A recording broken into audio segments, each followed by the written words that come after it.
Greetings friends. Thanks for stopping by for a visit. If you enjoy the video, please subscribe. My parents never explained why we had to play the game of silence. All I knew was that, every night at exactly 10 p.m., we would sit in the living room, completely still, our lips sealed tight. Dad would set the kitchen timer, and that's when the game would officially begin. We weren't allowed to make a single sound until the timer rang again. The rules were strict, and breaking them? Well, I'd rather not think about what happened when we did. I made a mistake once when I was younger. It was just a cough. One small, innocent cough. But the moment the sound escaped my lips, I felt it. A sudden icy brush against my skin, like something sharp and cold dragging across my shoulder. My skin split open, thin and precise, like a paper cut made by something unseen. Even as a child, I knew that if I screamed, if I made even the slightest noise, I wouldn't survive the night. My parents didn't need to yell or scold me. The terror in their eyes, the pale horror etched into their faces, told me everything. That night, after the timer finally rang, my dad took me aside. "You can't ever break the rules again," he said, his voice barely above a whisper. "They don't like it." After that night, I learned to hold my breath, no matter what. The rules were simple: no talking, no moving, no noise. I never understood why. There was never any explanation, just the same old ritual. Now, years later, I still don't know who they are, but I do know one thing: when you break the rules, they can touch you. Tonight, the house feels wrong. Something in the air is different. Mom has been nervous all day, pacing the kitchen, wringing her hands. Dad hasn't said a word, but the tightness in his jaw tells me he's just as worried. My little sister, Emma, clings to her stuffed rabbit, her eyes darting around the room like she can see something the rest of us can't. The timer ticks down. The silence is suffocating. My heart beats in my chest, loud enough that I wonder if it counts as noise. I keep my eyes focused on the floor, trying to block out the rising tension. But then there's a noise, a soft thump from upstairs. It's faint, but unmistakable. Something fell. My pulse quickens. Dad's grip tightens on the armrest. We all know what happens now. Nothing happens at first. We sit frozen, waiting. Then, the footsteps start, slow and deliberate. They come from upstairs, moving toward us. Mom's breath hitches. Emma squeezes the rabbit tighter. We're all on edge, waiting for what's coming next. The sound grows louder, closer. My chest tightens, fear curling around my spine like an icy hand. The door to the living room creaks open. But there's no one there. Just an open doorway, leading into the dark hallway. The coldness in the room intensifies. The air feels thick, like something is trying to push its way inside. We sit there, staring at the open doorway, waiting for something to move in the dark. The footsteps have stopped, but the tension hasn't. The room is freezing now, and I can see my breath in front of me. Emma is shaking, her fingers digging into the worn fabric of her rabbit. I glance at Dad, his eyes fixed on the doorway, his jaw clenched so tight that I'm afraid he might snap. Mom hasn't moved an inch. I want to ask her what's happening, why things feel different tonight, but I know better. The rules don't allow for questions. Then, a sound breaks the silence. It's faint, like a whisper carried on the wind. I can't make out the words, but I know it isn't good. The voices, whatever they are back. I know from experience that you don't want to hear what they have to say. Mom tenses, her eyes wide. She's heard it too. Dad slowly shakes his head, as if telling us to ignore it, to stay quiet. We've been through this before. We know the drill. But something feels wrong tonight. The air is heavier than usual, the shadows in the hallway darker. It's like the house itself is changing, warping. I feel a knot of fear twist in my stomach. The timer on the kitchen counter ticks loudly, counting down the seconds until we're free. But it feels like an eternity away. I can barely stand the tension anymore, and I'm not sure how much longer Emma can hold out. Suddenly, there's another noise. This time, it's a low scraping sound, like something being dragged across the floor. It's coming from upstairs again. My heart skips a beat. I don't dare look at Emma. I know she's barely holding it together. The scraping sound stops, replaced by a soft knock on the wall. 3 taps, slow and rhythmic. Then another 3 taps, a little louder this time. It's coming closer, moving down the stairs. Mom's breathing grows rapid, her eyes darting toward Dad. But Dad doesn't move. His hands grip the armrest of his chair so tightly that his knuckles turn white. He's afraid too, but he's trying to hide it. It isn't working. Then, without warning, Emma stands up. My heart leaps into my throat. She drops the rabbit on the floor, her small body trembling as she takes a step toward the hallway. Emma. I want to shout, but I can't. I bite my lips so hard I taste blood. She's sleepwalking. She does this sometimes, but not like this, not during the game. Mom moves to stop her, but Dad holds up his hand, stopping her in her tracks. His eyes are wide, and there's something in his expression that sends a chill down my spine. He's not stopping Emma. He's letting her go. I don't understand. Why isn't he stopping her? Emma takes another step toward the dark hallway, her eyes half closed. She's not awake. She doesn't know what she's doing. The shadows in the hallway seem to shift, reaching out for her. My heart is pounding in my ears, and I want to scream, but I can't. Just as Emma reaches the threshold of the door, something happens. The scraping sound returns, but this time it's fast and frantic. It rushes toward us, and Emma freezes, her tiny frame standing at the edge of the darkness. The whispers grow louder, more insistent. They seem to wrap around her, calling her name. Mom can't take it anymore. She jumps up, rushing toward Emma, but Dad grabs her arm, pulling her back with a strength I didn't know he had. No, he whispers, his voice strained. Let her go. Let her go? The words don't make sense. What is he doing? Why is he letting her walk into the dark? Emma takes one more step, and suddenly, the door to the hallway slams shut. The whole house shakes, and the lights flicker. The cold air vanishes in an instant, replaced by a suffocating stillness. The timer rings, breaking the silence. The game is over. The timer rang, signaling the end of the game, but my sister had vanished, taken into the darkness beyond the door. My mind raced, trying to make sense of what had just happened. I turned to my parents, expecting them to react, to rush toward the door, to find Emma. But they sat there, frozen, their faces pale, eyes wide with that same deep-rooted terror I'd seen before. It was as if they were waiting for something. Where is she? I whispered, my voice trembling. Why aren't you doing anything? Mom finally moved, slowly shaking her head. We can't, she said softly, her voice barely audible. The game is over. I couldn't believe what I was hearing. Emma was gone, and they were just sitting there.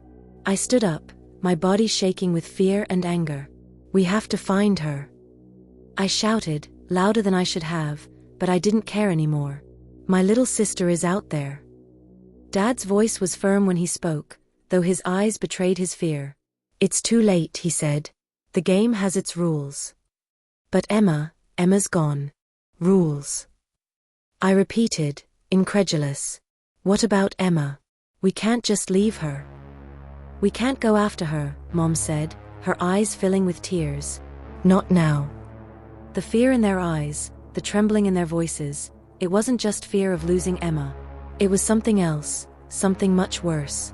They knew something I didn't, something they weren't telling me.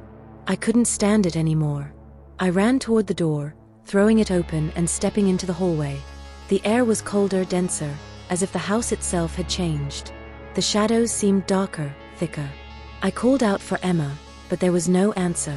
As I crept through the hallway, my footsteps echoed unervingly. The house felt larger, more expansive than before, the walls stretching out into places that hadn't existed before. It was like the game had taken over completely, twisting the space around me. Then I heard it, a faint sound, almost like a sob. It was coming from upstairs. Without thinking, I rushed toward the stairs, my heart racing. I had to find her. I had to bring her back. Each step creaked under my weight, the air growing colder with every breath I took. I reached the top of the stairs and paused, listening. The sound was closer now. It was Emma. I was sure of it. I followed the sound down the hallway toward her bedroom door. It was cracked open, just a sliver of light spilling out. I pushed it open slowly, stepping inside. And then I saw her. Emma stood in the center of the room, her back to me. Her rabbit lay discarded on the floor, and she was whispering something, too low for me to make out. Relief flooded through me. She was here. She was safe. Emma. I called softly, stepping closer. She didn't respond. She just kept whispering, her voice steady and calm. I moved closer, but something felt wrong. The air in the room was thick with tension, and the shadows along the walls seemed to pulse as if alive. Emma. I said again, louder this time. She stopped whispering. Slowly, she turned to face me. What I saw made my blood run cold. It was Emma, but something was different. Her eyes were vacant, distant, like she was somewhere far away. Her skin was pale, almost translucent in the dim light. Then I saw it, a faint line across her neck, as if something had gently traced the same cold cut I had felt years ago. Emma. I took a step back, my heart pounding in my chest. She smiled, a small, eerie smile that didn't reach her eyes. "You should have stayed quiet," she said softly.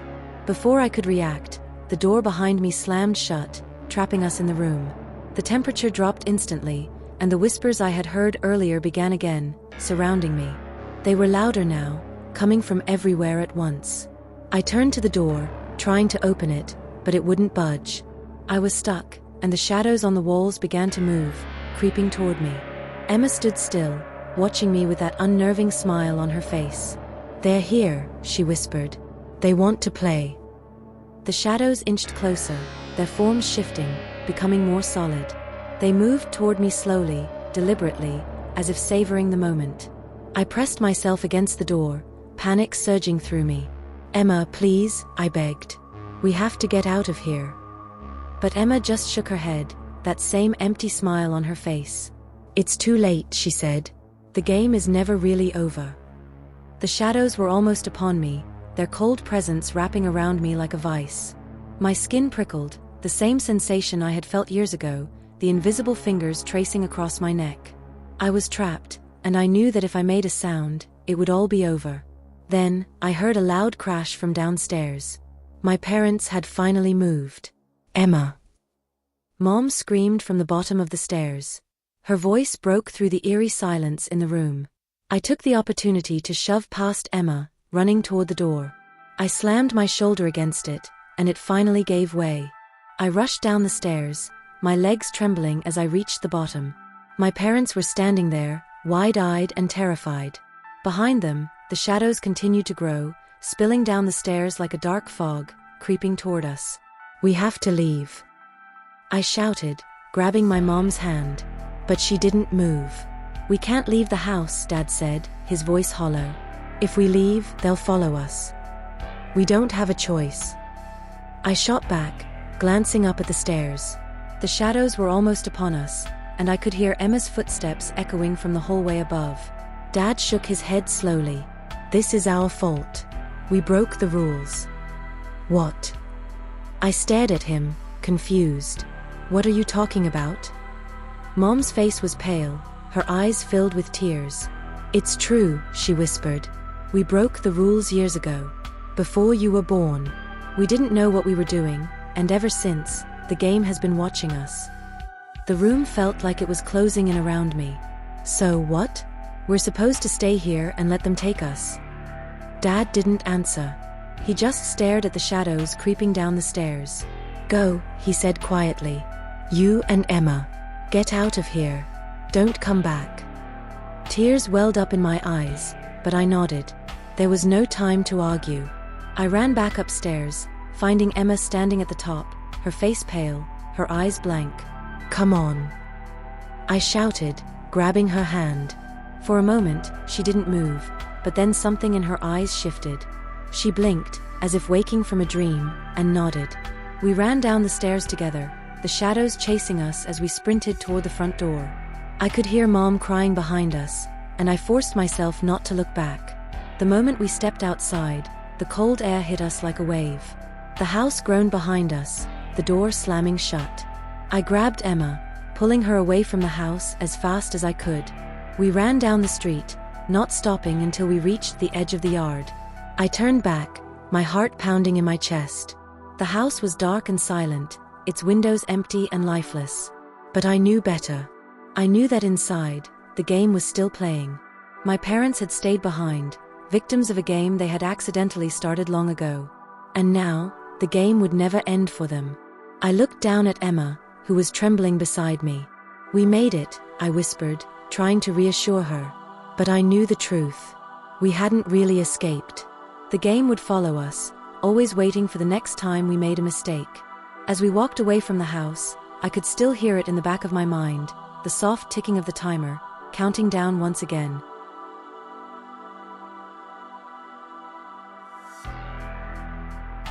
In my teenage years, my best friends were Julieta, Camila, Natalia, and me. We were inseparable, not only at school but also outside of it. We spent time together, studied in groups, and above all, gathered at Julieta's house, the most convenient meeting point for all of us. Julieta lived with her mother, her sister, her niece, and her grandmother in a 3-story house. They occupied the second floor, while the first was rented out and the third served as a terrace. One morning, during recess, Julieta called us urgently. Her face reflected concern and something else, fear. We sat in a circle on the school's green area, and she began speaking to us in a low voice, as if afraid someone else might hear her. "For several nights, something strange has been happening to me." We looked at each other, expectant. Julieta told us that lately, she hadn't been able to sleep. She lay awake in her room, tossing and turning, unable to rest. One of those nights, thirst forced her to leave her room and go to the dining room, where the family kept a small refrigerator with cold drinks. The house was completely silent. She didn't want to make noise and wake her mother or grandmother, so she walked carefully. She opened the fridge, took out her water bottle, and began to drink, standing right in front of the appliance. Then she saw it. From the corner of her eye, in the dimly lit living room, something caught her attention. Under the faint glow of the streetlights filtering through the window, she distinguished a white, motionless figure. She slowly turned her head, and there it was. A few meters away, in the middle of the living room, stood a little girl. She was small, no more than a meter tall. She wore light-colored pajamas, white with pink details. Her long hair was tied in a messy braid, with strands stuck to her forehead as if she had been sweating. Julieta froze. Her gaze met the girl's for a few seconds, but that was enough. A primal fear took hold of her, the deep terror of prey when facing its predator. Without thinking, she dropped the bottle, letting the water spill onto the floor, and ran back to her room. She slammed the door shut and hid under the blankets, as if they could shield her from what she had just seen. She waited. Nothing. No one in her house woke up from the noise. Not her mother, not her grandmother, not her sister. Everything remained in absolute silence. The next morning, she tried to convince herself that maybe her mind had played a trick on her, that her niece, the only child in the house, had gotten up at night and she had simply mistaken her for something else. But the doubt gnawed at her. When everyone was awake, Julieta asked her sister about her niece's white and pink pajamas. "What pajamas?" her sister frowned. She pulled from the closet the only pajamas in those colors her daughter owned. They weren't the same. The pajamas of the girl Julieta had seen in the living room were a short-sleeved nightgown with pink details. But her niece's were completely different, a long-sleeve sweatshirt and pants set in bright pink with white edges and a bear design in the center. A chill ran down Julieta's spine. It couldn't have been her niece. So what the hell had she seen that night? We fell silent. A shiver ran through us when Julieta finished her story. Natalia, wide-eyed and with trembling hands, scolded her for not telling her family sooner. Camila, with a serious expression, asked if anything else had happened recently. Julieta, after a moment of hesitation, nodded. "Since that night," she whispered, "I haven't gone into the living room after dark. Not alone, not with anyone. But there was one time 2 nights ago." She paused. Her breathing was heavier. She looked at each of us with the expression of someone who doesn't want to remember, but can't help it. "One night," she continued, "I couldn't hold it anymore. My bladder forced me to leave my room to go to the bathroom." She took a longer pause this time, as if reliving the moment. "The bathroom is right next to the living room, and there's a small window that connects the hallway to the living room. From there, you can see everything." We shuddered. The mere idea of passing through that area seemed terrifying. but Julieta had no other choice. I walked in complete silence, she continued, with my bedroom light on, leaving the door open in case I had to run back. I closed my eyes almost completely. I didn't want to see. I didn't want to feel. I didn't want to know. She paused. Her throat moved as she swallowed. I entered the bathroom and I made it. I was safe. But the worst was yet to come. When I finished, as I washed my hands, my mind was already on the way out on the window. I didn't want to look. I shouldn't look. She took our hands. Her skin was cold. I took a step toward the door and I heard it. Her voice cracked. It was a subtle sound, but clear, like when someone lightly scrapes a glass with their nails, like an insistent tapping, sharp. We shivered.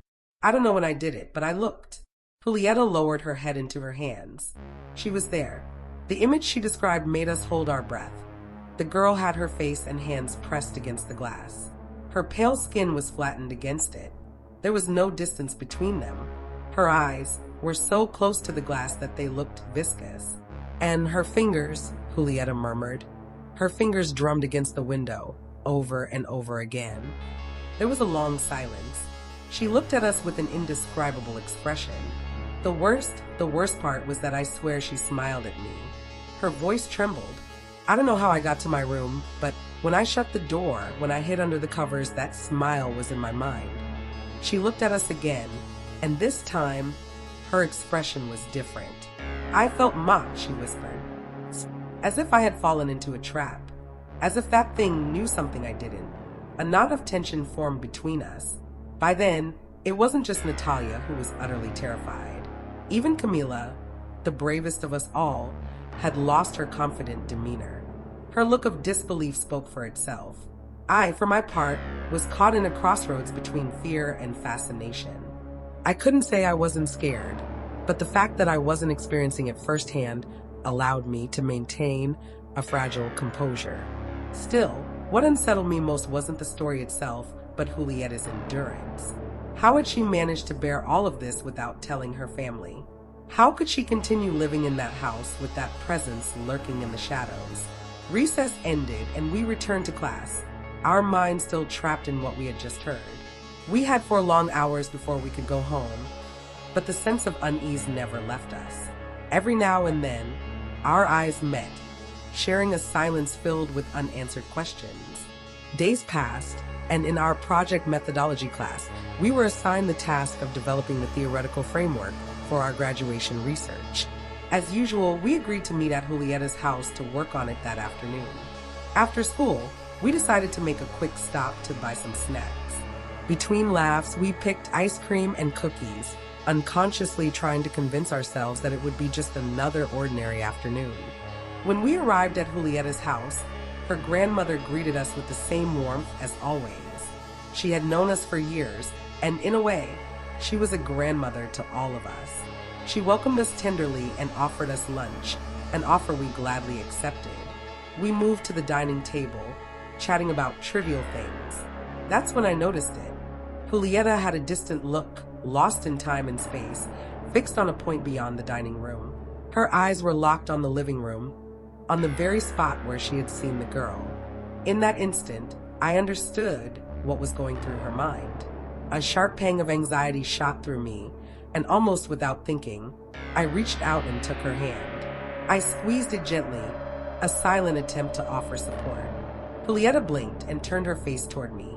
Her expression was a mixture of gratitude and distress, as if simply being there was an unbearable weight. I understood. Of course, I understood. It was at that moment that a chill ran down my spine. Suddenly, I became aware of where we were, of the walls surrounding us, of the light streaming through the windows, of the door leading to the living room, of Julieta's story and the presence that inhabited that house. I swallowed hard and turned my gaze back to my plate, trying to push away the dark thoughts creeping into my mind. I just hoped nothing bad would happen that day. We finished lunch, washed our dishes and utensils, and headed to Julieta's room. There, as always, we settled around her desk, ready to focus on our research. However, the feeling of unease lingered. That was when Julieta's grandmother knocked on the door and peeked in to tell us she was going to pick up Julieta's niece from school and would be back soon. We said goodbye normally, but as soon as her figure disappeared through the front door, the awareness of our solitude settled over us like a heavy shadow. The house was empty. There was no one else. We exchanged glances, and it was Camila who broke the silence with a sensible warning. We needed to focus. We tried, and for a while it worked. More than half an hour of peace passed before something shattered that fragile balance. A faint tapping, weak but clear, coming from the bedroom window. We turned our heads in unison toward the sound and then looked at Julieta. She frowned and, in a firm voice, asked Camila to accompany her. Camila, without hesitation, got up and pulled the curtain aside. Nothing. There was nothing there. But the silence that followed was no relief. Suddenly, louder, more insistent knocks. This time, from the adjacent wall. Who sleeps there? I asked. Julieta looked at me with a grim expression. No one. That room is empty. My dad only uses it when he visits, but that hardly ever happens. Possibilities swirled in my mind. Had someone broken in? Was Julieta's niece playing a prank? But something didn't add up. Camila grew restless and decided to go check. Natalia begged her not to, but she didn't hesitate.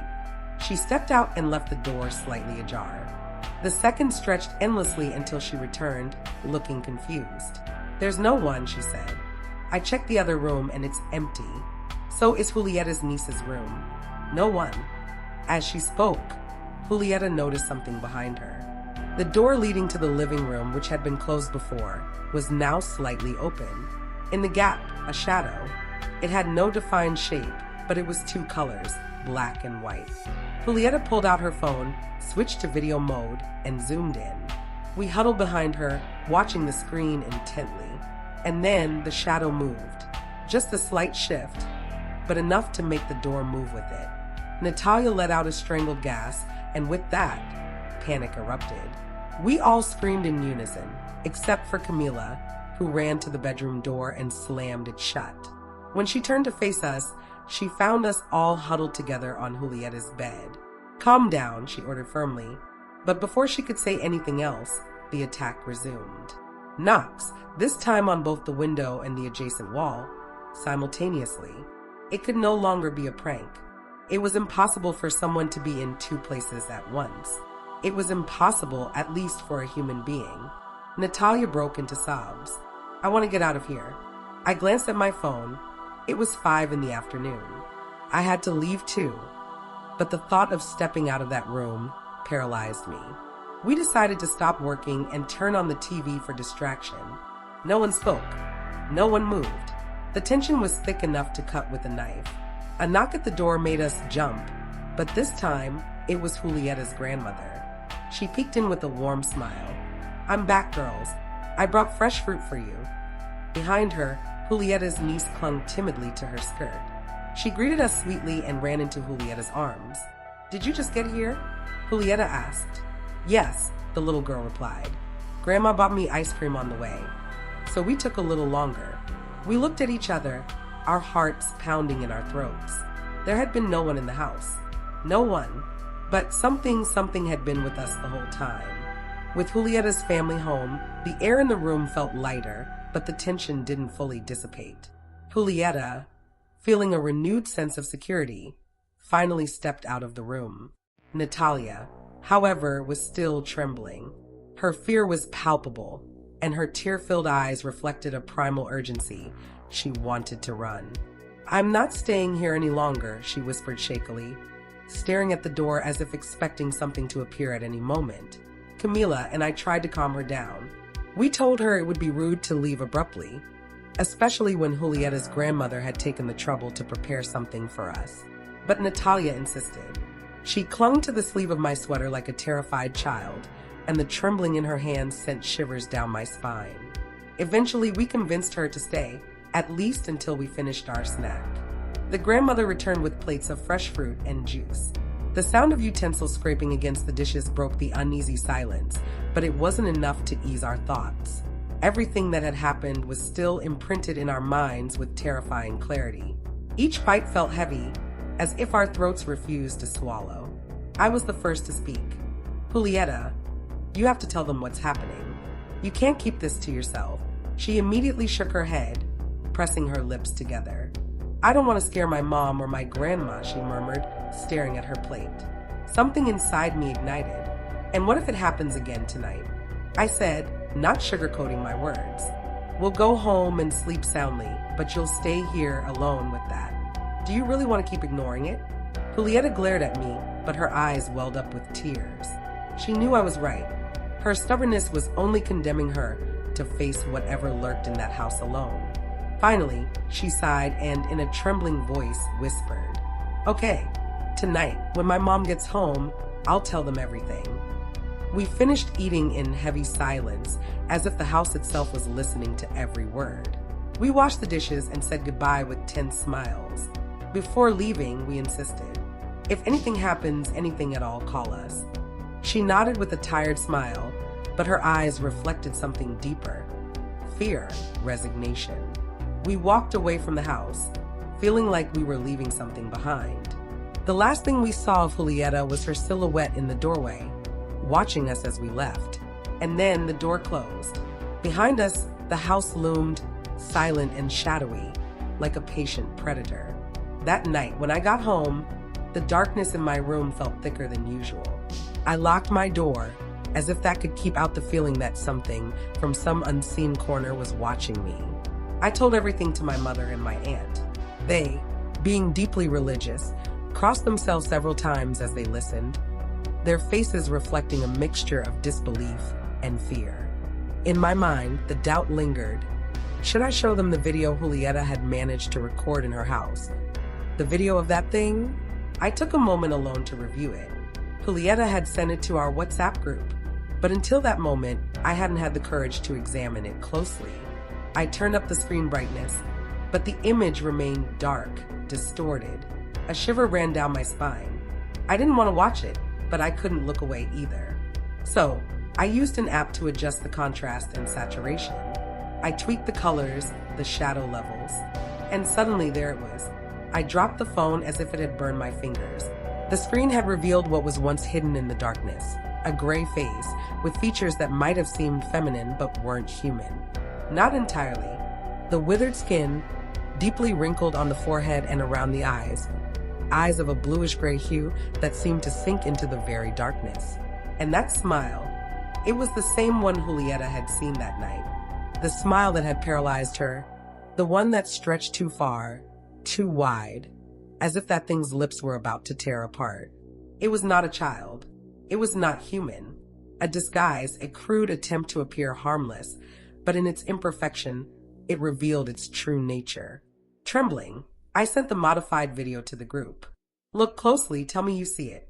The blue ticks appeared almost immediately. Messages from Natalia and Camila flooded the conversation. What the hell is that? Oh my God, that can't be real.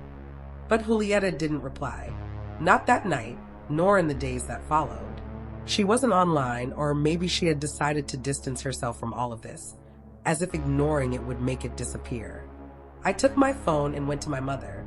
First, I showed her the original video, the one Julieta had recorded without modifications. She barely watched a few seconds before looking away, her expression twisting into a grimace of horror. Delete that right now, she demanded with a trembling voice. That could bring bad things into this house. You shouldn't have seen it or kept it. Without arguing, I deleted it in front of her. But a thought pulsed in my mind. The modified video, I hadn't shown that one yet. That night, I tried to sleep, but every time I closed my eyes, she appeared again. Her face twisted in my mind, her smile stretching wider and wider, turning into a grotesque grimace, an aberration of the human form. I would jolt awake, gasping, feeling the cold sweat clinging to my skin. I lay still, staring at the ceiling for hours, my phone beside me, the temptation to watch the video growing inside me like poison. My mother was right. I shouldn't keep this up. On the third night, I deleted it. I can't say if I slept better after that, but at least I no longer had the excuse to open my gallery and relive it.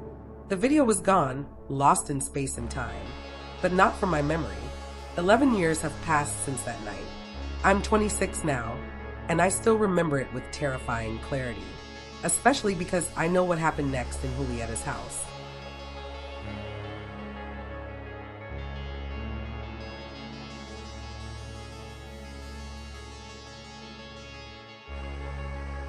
When I think back to my childhood, my memories are a mixture of the innocent and the eerie. Growing up in a small town where everyone knew each other, my friends and I spent our days exploring the woods and fields that surrounded our neighborhood. It was the summer of 15 years ago, the summer when we met Bernard.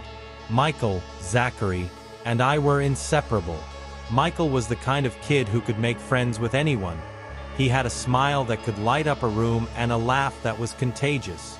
Zachary was different. He was half friend, half bully, always teasing and testing us, but in his own way, he was loyal. The three of us had our own little world, a realm of adventure and secrets that only we knew. One afternoon, while we were playing hide and seek in the woods behind Zachary's house, we stumbled upon a boy we had never seen before. He was sitting on a fallen tree, staring at the ground. He looked about our age, maybe a year or two older, with dark, tousled hair and piercing blue eyes. "Hey, who are you?" Michael called out, always the first to extend a hand. The boy looked up, his expression unreadable. "Bernard," he said softly. "I've never seen you around before," I said, stepping closer. "Do you go to our school?" Bernard shook his head. "Just moved here." "Cool," Michael said, grinning. "You wanna play with us?" Bernard nodded, a small smile tugging at his lips. We welcomed him into our group, and for the rest of the day, we ran through the woods, playing games and climbing trees. Bernard was quiet, almost shy, but there was something about him that intrigued us. He moved with a strange grace, his eyes always watchful, as if he were constantly on guard. Zachary, true to form, tested Bernard's boundaries. He teased him, called him names, but Bernard never reacted the way Zachary expected.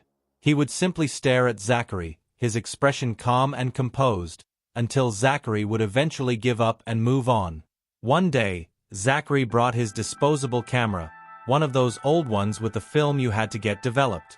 "Let's take a picture," he said, gathering us together. We huddled close, Bernard standing slightly apart, and Zachary snapped the picture. It captured a moment in time, the four of us smiling and carefree. That picture would later become a haunting reminder of the events that would unfold. As the summer wore on, Bernard's presence became a regular part of our days. He never spoke much about his family or where he lived, and whenever we asked, he would change the subject. But we didn't mind. We were just happy to have another friend. Then, one day, Bernard didn't show up. We waited at our usual spot in the woods, but he never came. The next day was the same, and the day after that. Weeks turned into months, and we never saw Bernard again. We assumed he had moved away, as mysteriously as he had arrived. Life went on. The years passed, and our childhood adventures became distant memories. I joined the police force, driven by a desire to protect and serve. It was a job that required me to face the darkest aspects of humanity, but it also gave me a sense of purpose. One rainy afternoon, while cleaning out my attic, I stumbled upon a box of old photos. Among them was the picture Zachary had taken that summer. I stared at it, a flood of memories washing over me. There we were, Michael, Zachary, Bernard, and me, captured in a moment of innocent joy. A strange feeling settled in my gut. Bernard's face seemed to stare back at me, his eyes more intense than I remembered. I took the photo to work the next day, unable to shake the feeling that something was off. I showed it to a colleague who specialized in cold cases.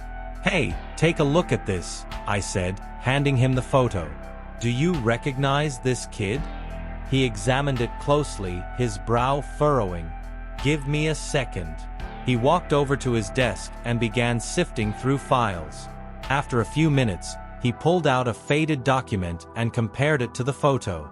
"This is Bernard," he said, his voice hushed. "Bernard Thompson. He went missing almost 30 years ago. It's one of our oldest cold cases." A chill ran down my spine. How could Bernard have been missing for 30 years when we met him only 15 years ago? It didn't make sense. Driven by a hunch, I decided to investigate further. I returned to the woods where we used to play, the place where we had first met Bernard. The trees had grown thicker, the paths more overgrown, but it was still the same place. I walked deeper into the woods, my mind racing with possibilities. As I reached a small clearing, I noticed something half buried in the underbrush. It was a piece of fabric, tattered and weathered by time. I knelt down, my heart pounding, and began to dig. The earth was damp and heavy, but I kept at it, my hands trembling with a mixture of fear and determination. Then, I saw it. A skeletal hand, fingers curled as if reaching for something. I unearthed the rest of the remains, my breath catching in my throat. There, in the shallow grave, lay the skeletal remains of a child, long forgotten and alone. I called for backup, my mind numb with shock. As we waited for the forensic team to arrive, I couldn't shake the feeling that Bernard was still watching me, his piercing blue eyes following my every move. The investigation confirmed what I already knew. The remains belonged to Bernard Thompson, a boy who had gone missing nearly 30 years ago. But the mystery of how he had appeared to us, 15 years ago, remained unsolved. I often think back to that summer, to the strange quiet boy who appeared out of nowhere and then vanished just as suddenly. Bernard's ghost, or whatever he had been, left an indelible mark on our lives. Michael and Zachary, when I told them what I had discovered, were as bewildered as I was. We may never know the full truth of what happened, but I can't help but feel that Bernard was trying to tell us something. Perhaps his restless spirit sought companionship, a way to reach out and be remembered. Or maybe there are things in this world that we simply cannot understand, forces beyond our comprehension that shape our destinies. Whatever the case, I know one thing for certain. Some mysteries are meant to remain unsolved, lingering in the shadows of our past, forever haunting our memories.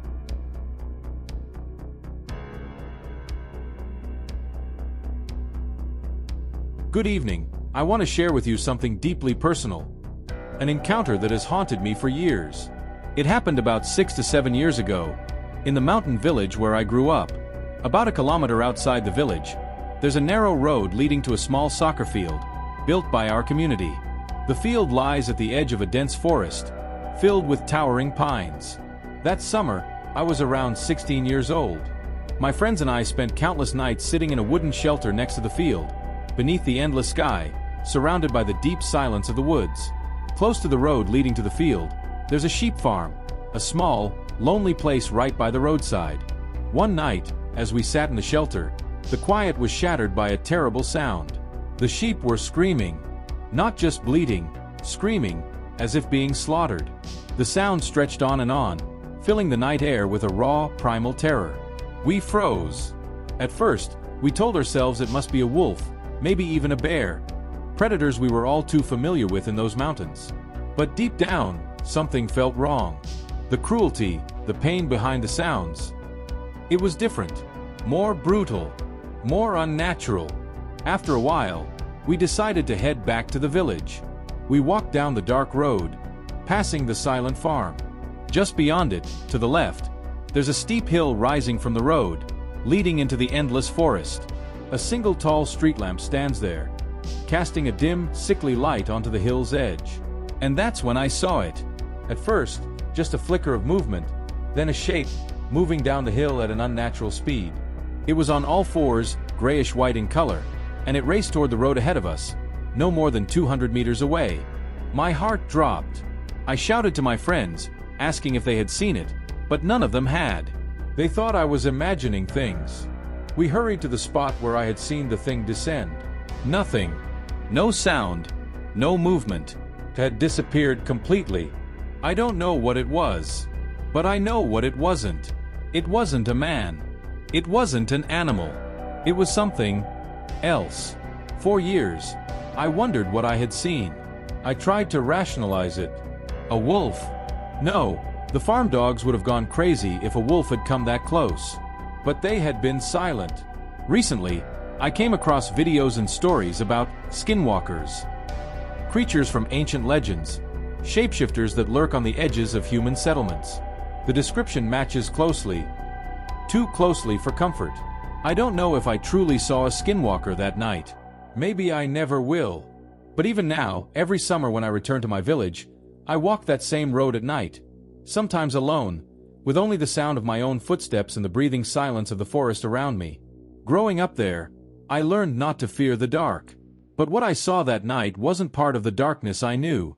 It was something foreign. Something that didn't belong. And though a part of me hopes to never see it again, another part of me desperately wants to know, to understand. Thank you for reading my story. I would truly appreciate hearing your thoughts and what you think I might have encountered that night.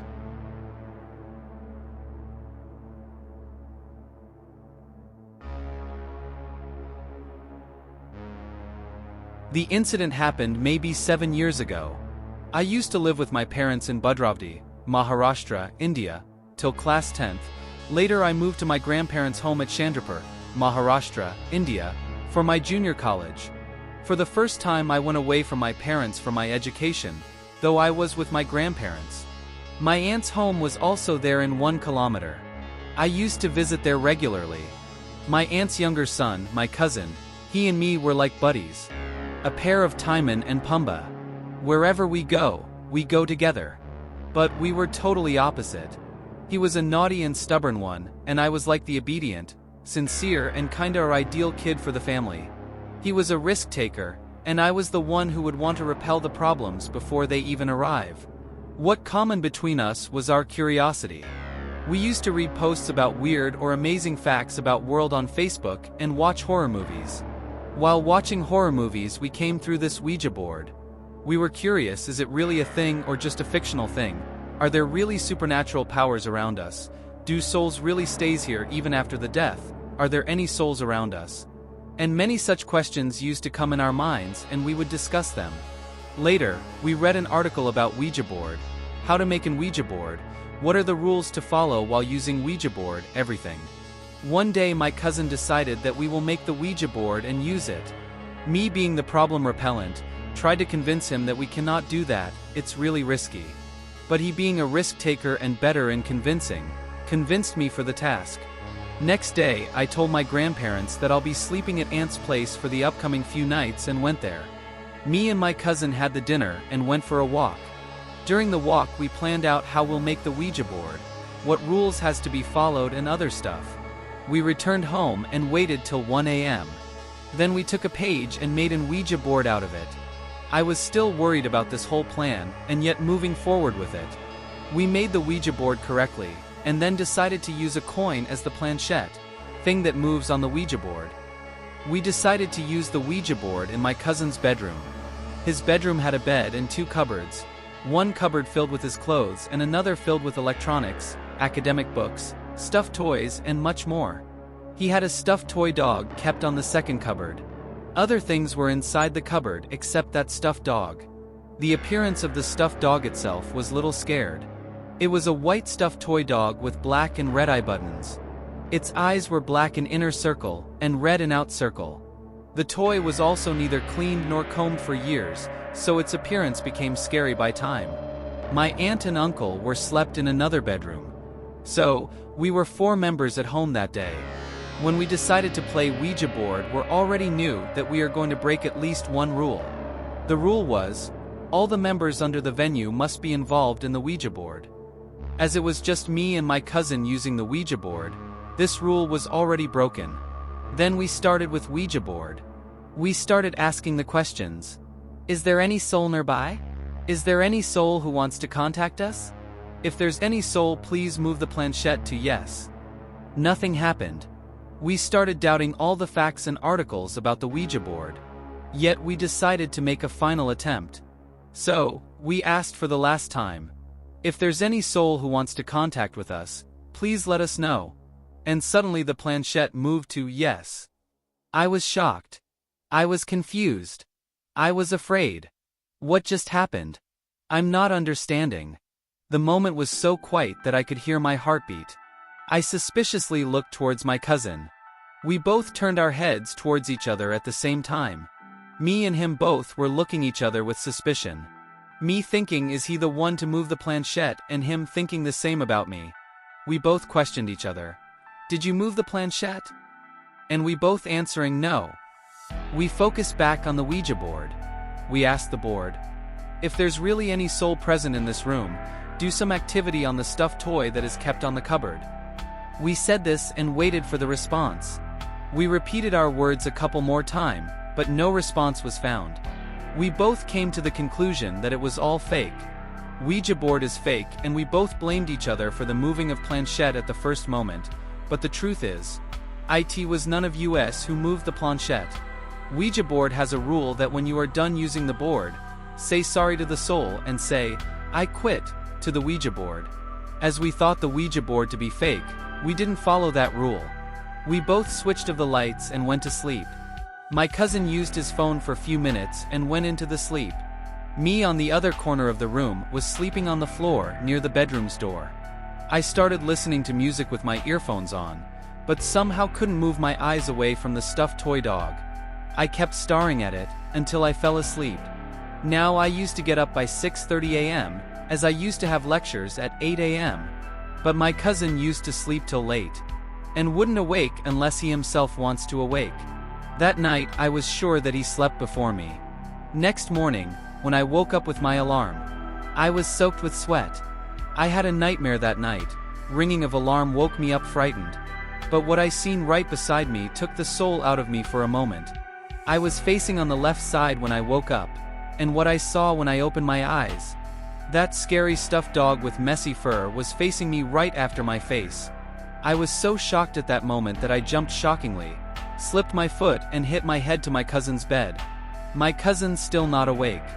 I got to my senses and thought may it was my cousin who must have kept it beside me to scare me. So I got up, grabbed the stuffed dog, and placed it my cousin's right side where he was facing while sleeping.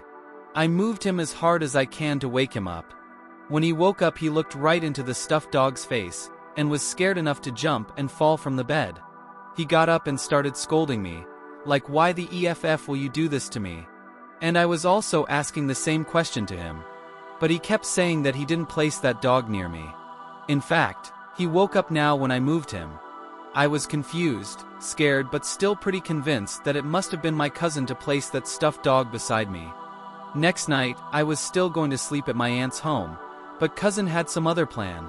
He went to his friend's place for his friend's birthday, and won't be returning till next morning. So it was just me who has to sleep that night alone in that room. So that night, I locked the bedroom's door from inside. The stuffed dog was at its original place, on the cupboard. And I slept early that night. And next day what I saw scared the hell out of me, cause when I opened my eyes after waking up, the dog again was sitting right beside me looking right into my eyes. I was really scared cause nobody can enter the room as it's locked from inside, and nobody was in this room other than me. That day it was confirmed that there was a supernatural power in that room. I told the whole thing to my cousin when he returned, and decided to perform the ritual to quit the Ouija board. Though it was too late to perform that ritual, but we still want to try our luck. That night we took out the Ouija board again. We uttered our words to apologize the soul, and quit the Ouija board. We did that and then went to sleep. Next day I packed my bag and went back to my grandparents' home. I stopped visiting my aunt's home for night stay for at least 2 months. My cousin had no update about any paranormal activity in that room again. So I thought that the last ritual was a success, and we went back to our normal life. But the incident has given me a lesson, and taught me to not interfere with any supernatural powers around.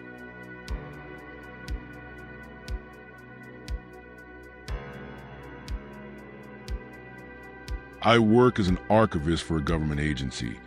I can't say which one, but last month, I stumbled across something I shouldn't have. A black, unmarked VHS tape buried in a forgotten storage room. It wasn't in the system. No labels, no records, just a handwritten note taped to the case. Neil's protocol, evidence for destruction. I shouldn't have watched it, but I did, and now I can't unsee it.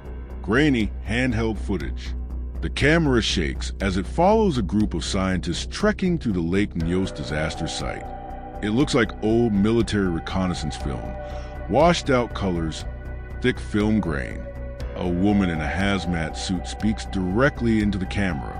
Her name tag reads, Dr. Anika Rojas. This is Dr. Rojas. August 15th. We've reached the entry point. The facility should be beneath us. The camera tilts down, revealing a massive steel hatch embedded in the earth, a relic of the Cold War, untouched for decades. They pry it open and descend. Then the video glitches. Inside, the team finds something impossible. Old computers still humming with power. Paper scattered across metal desks. Stamped with top secret. Project NYS. No one's been here in decades, one of them says. Then they hear it, a deep, low rumble. The ground vibrates beneath their feet. The feed cuts to static for a few seconds, then resumes. The team is running. Something is coming from the lake above them. The camera is now fixed on a security monitor. Bodies are on the floor, not moving. Their faces are frozen in silent horror. Oh God, it's happening again, a voice screams. Dr. Rojas appears in frame, grabbing a black case from a console. The bunker shakes violently. The gas is leaking. The video glitches out. The next segment is different. A helicopter's night vision cam, showing the crater from above. Two men in black, fatigues, drag Dr. Rojas aboard. A new voice speaks, male, American accent. Calm, Dr. Rojas, you did good work. The package is secure. We'll take it from here. Dr. Rojas looks exhausted. Her breathing is heavy. She clutches the case. You don't understand, she gasps. You can't let them use it. A gunshot. Her body jerks forward. The screen shakes as someone drags her limp form to the open door. The camera lingers for a second too long before she's shoved out. A long, endless fall into the black water below. The last footage is from a CIA control room. A new lake somewhere else in the world. A seismic activation code being entered. A timer begins to count down. Then black screen. I don't know what I just watched. I copied the tape before it was erased. I don't know if I should release it. I don't even know if I'll be safe after posting this. But if I disappear, you know why.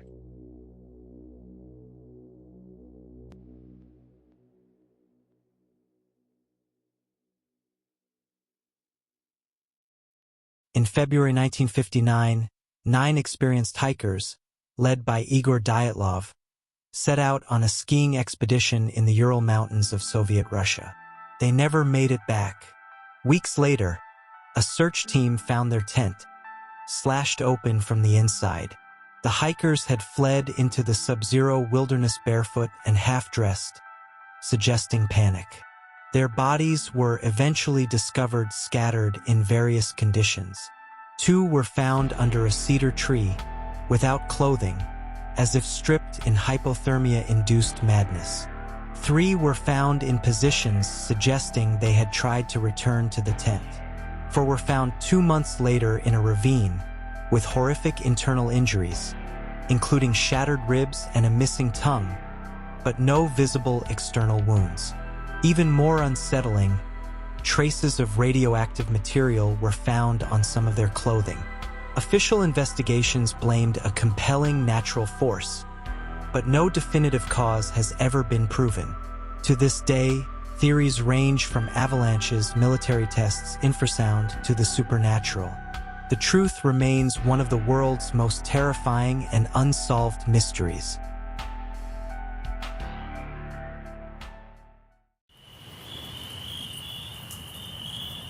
Thanks for watching. If you want to hear more stories like these, please like and subscribe.